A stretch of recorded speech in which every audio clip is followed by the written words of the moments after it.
എന്തിന് നാം ജയിക്കണമെന്ന് ചോദിച്ചാൽ അധികാരം പിടിച്ചെടുക്കാനല്ല, അത് രണ്ടാമത്തെ ഉത്തരമാണ്.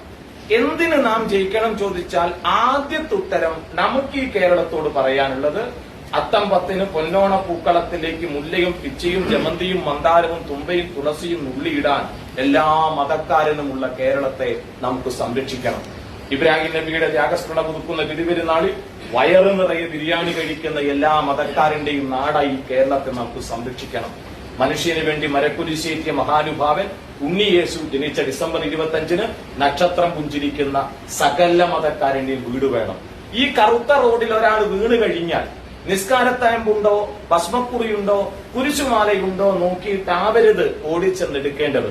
ഇന്ന് കേരളത്തിലുള്ളതുപോലെ അയ്യോ എന്ന നിലവിളി കേട്ടാൽ അയൽവാസിയുടെ മതം നോക്കാതെ ഓടിപ്പോകുന്ന മനസ്സ് നമുക്ക് സംരക്ഷിക്കണം.